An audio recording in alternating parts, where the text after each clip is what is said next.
yang cukup serius dan sering banget disalahpahami oleh masyarakat, yaitu skizofrenia.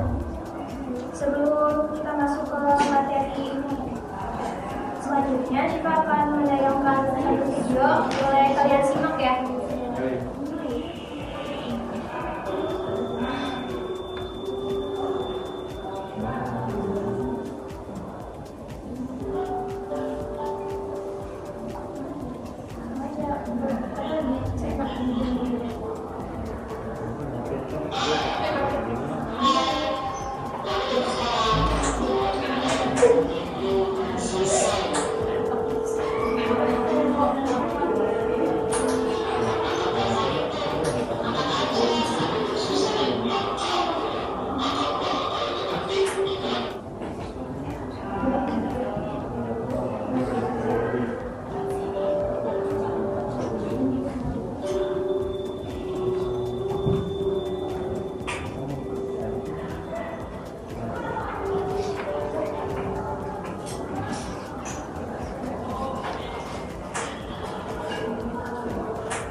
Isi pikiran seseorang yang memiliki gangguan kejiwaan, yaitu skizofrenia.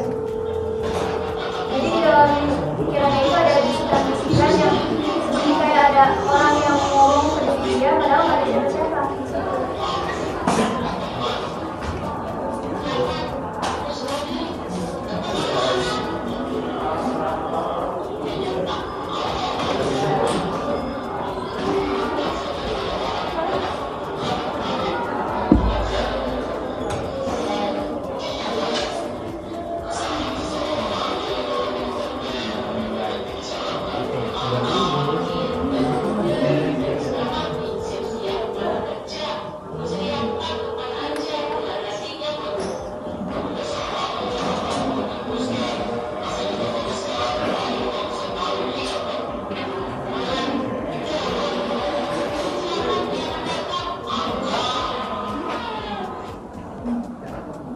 Itu merupakan contoh seseorang yang mengalami skizofrenia. Jadi dia tuh berhalusinasi seakan-akan ada orang lain yang ngomong ke dia dan nyuruh dia melakukan suatu hal. Padahal di situ rencananya nggak ada siapa-siapa.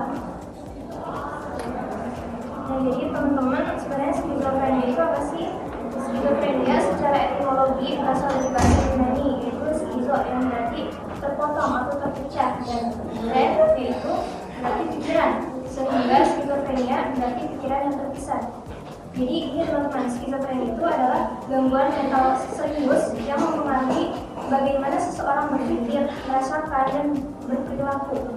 Orang dengan skizofrenia ini sering sekali merasa kesulitan buat bedain mana yang nyata dan mana yang cuman ada dalam pikirannya, yaitu halusinasi. Jadi mereka itu bisa aja melihat atau mendengar sesuatu yang sebenarnya nggak ada, atau percaya sama hal-hal yang nggak sesuai sama kenyataan. Nah, menurut Maramis dalam bukunya itu, skizofrenia termasuk dalam psikosis, yaitu kondisi yang dimana seseorang mengalami gangguan realita. Mereka bisa mengalami halusinasi, kayak dengar sesuatu padahal nggak ada orang lain yang ngomong, nggak ada siapa-siapa. Terus yang kedua ada delusi, yang misalnya mereka merasa dia dikejar-kejar padahal nggak ada satupun orang yang mengejar-ngejar dia. Nah, selain itu bisa juga dia secara galau dia ngomongnya kacau gitu, nggak beraturan, aktif gitu di kampus, tiba-tiba dia jadi orang yang pendiam banget, jadi suka murung sendiri di kamar dan kehilangan minat buat bergaul atau ngomong sama semua orang. Jadi kesimpulannya gini, skizofrenia itu gangguan mental yang cukup serius yang dimana penderitanya itu kesulitan karena kesulitan membedain mana yang realita dan mana yang halusinasi. Nah, yang penting banget buat dicatat, yang mengalami skizofrenia ini bukan berarti dia kurang ibadah atau gimana itu lemah, bukan. Karena secara medis ini tuh gangguan mental yang harus ditangani secara profesional. Jadi kita sebagai misalnya kita melihat seseorang yang mengidap skizofrenia ini, kita jangan sampai menghakimi atau mencap negatif ke orang yang punya gangguan kayak gini.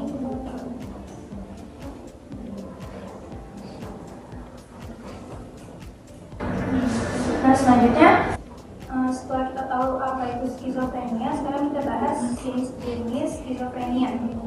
Karena yang pertama ada ini ya, jenis skizofrenia paranoid. Ciri utamanya itu adalah delusi atau rasa curiga yang secara berlebihan. Misalnya dia merasa kayak lagi diawasi, lagi diintai, atau dia merasa kayak ada seseorang yang mau nyakitin dia. Padahal kenyataannya nggak ada orang yang mau gangguin dia atau nyakitin dia. Tapi menariknya, orang dengan tipe skizofrenia paranoid ini biasanya masih kelihatan normal, dia diajak ngobrol itu masih normal.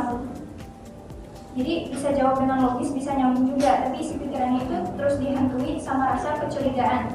Contohnya, kayak misalkan dia itu yakin banget HP-nya itu lagi disadap sama temennya, atau ada orang yang pasang kamera di kamarnya, padahal nggak ada bukti sama sekali kalau HP-nya disadap sama temennya atau ada kamera di dalam kamarnya. Terus yang kedua ada skizofrenia disorganisasi atau schizophrenic.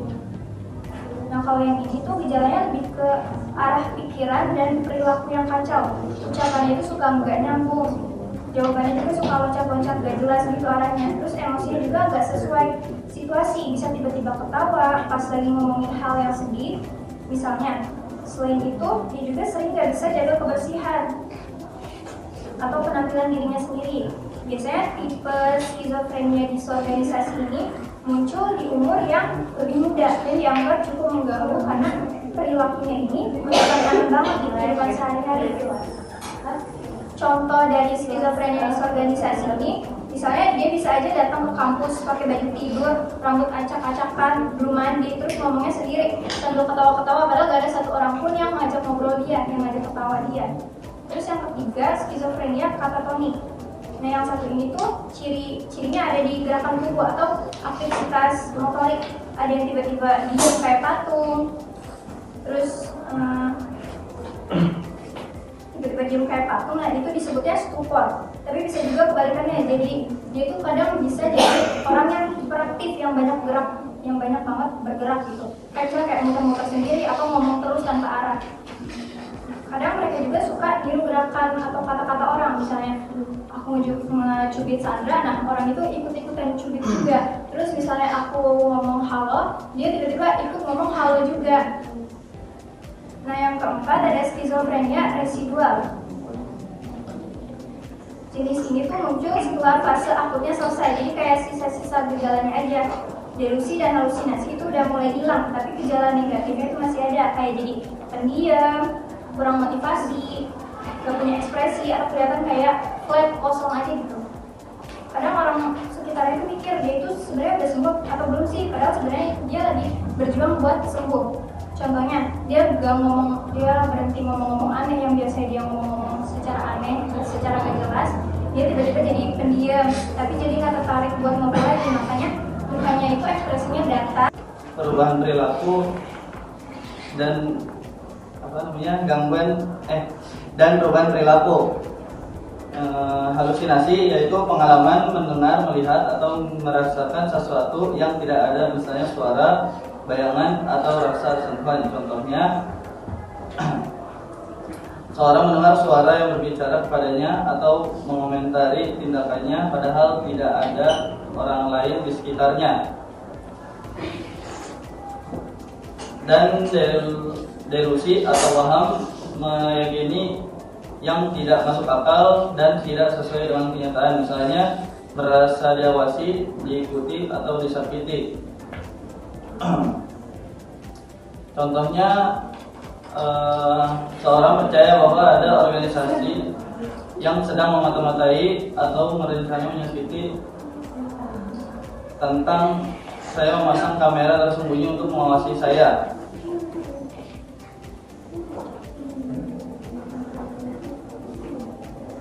Oke, selanjutnya ada gejala negatif, yaitu berkurangnya ekspresi emosi, berkurangnya minat dan motivasi, berkurangnya sosialisasi, dan berkurangnya sosialisasi.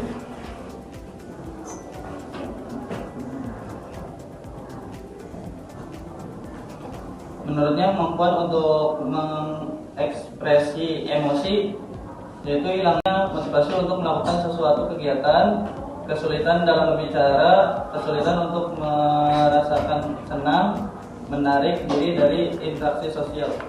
Selanjutnya ada gejala skizofrenia kognitif, yaitu kesulitan dalam mengingat informasi, kesulitan dalam berkonsentrasi, dan kesulitan dalam menyelesaikan tugas-tugas kompleks.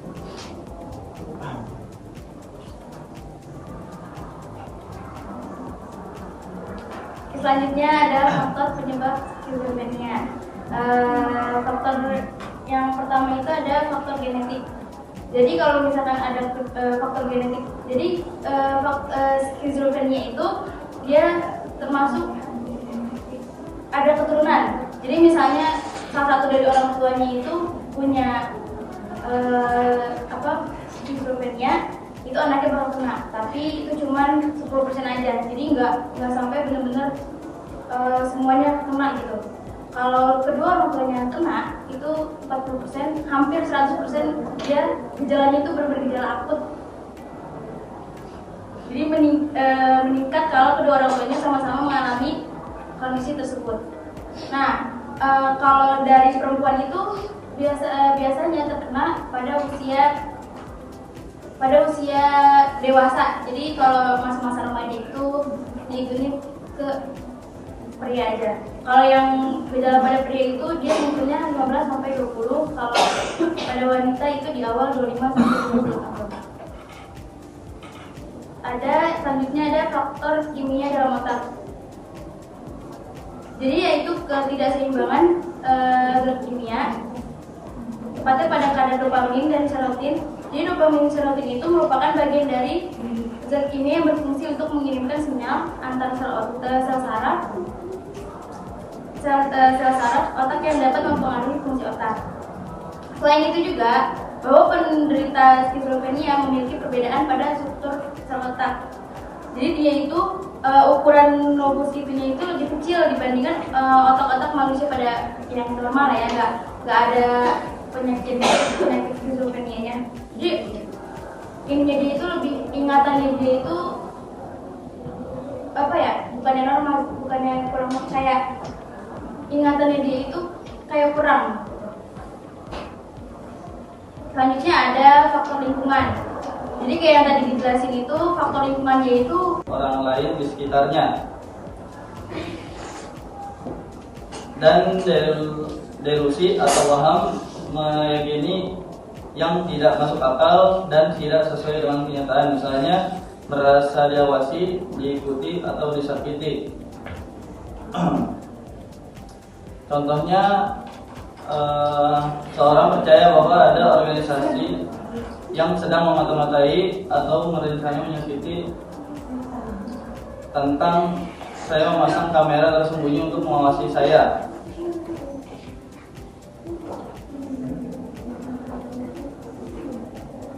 Oke, selanjutnya ada gejala negatif, yaitu berkurangnya ekspresi emosi, berkurangnya minat dan motivasi, berkurangnya sosialisasi, dan berkurangnya sosialisasi.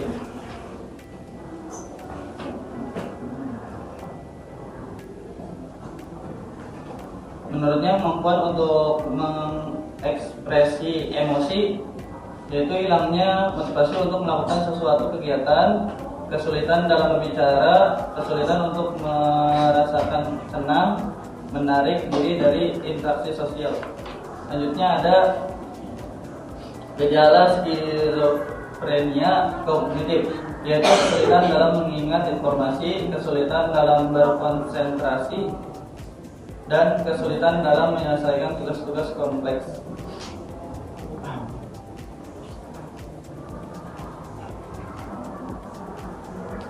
Selanjutnya ada faktor penyebab skizofrenia. Faktor yang pertama itu ada faktor genetik.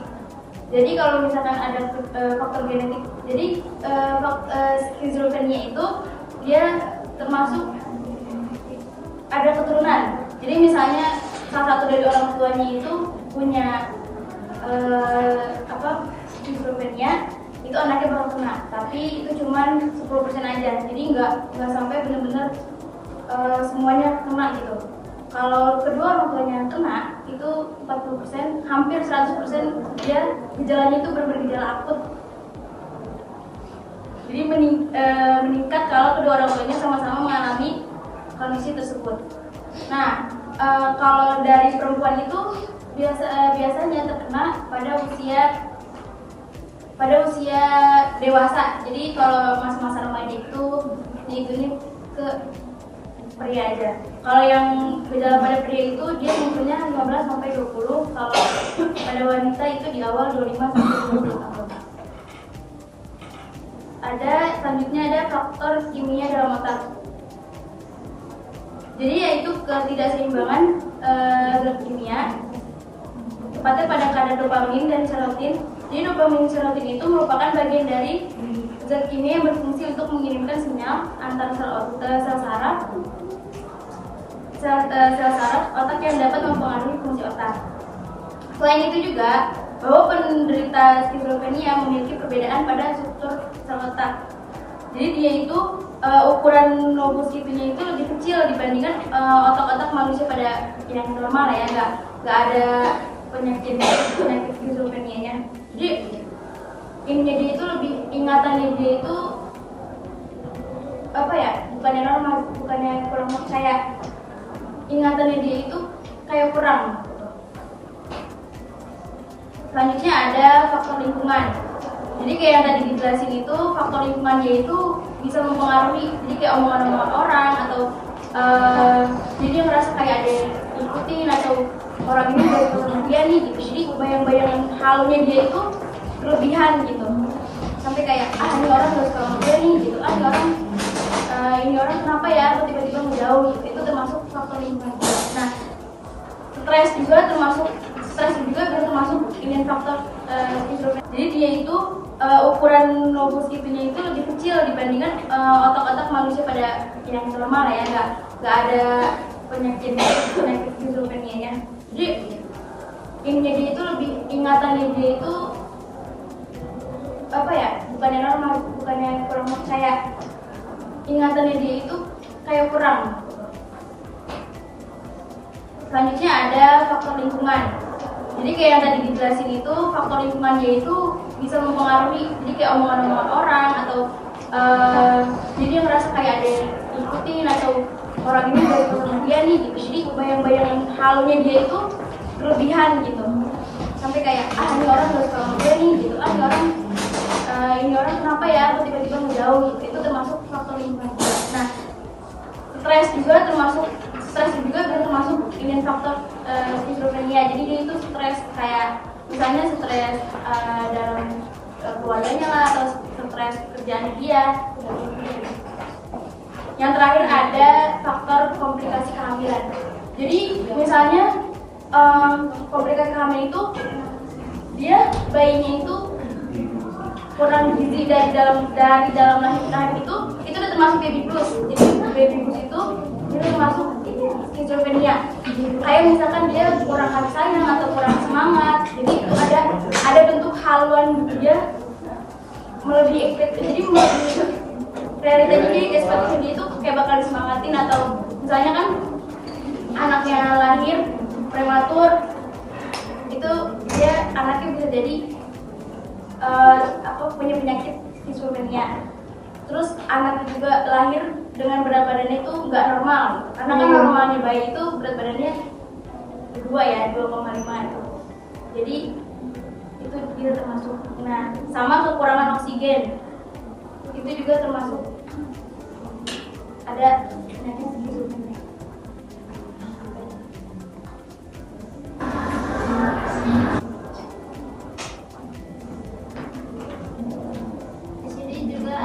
Metode pengobatan skizofrenia.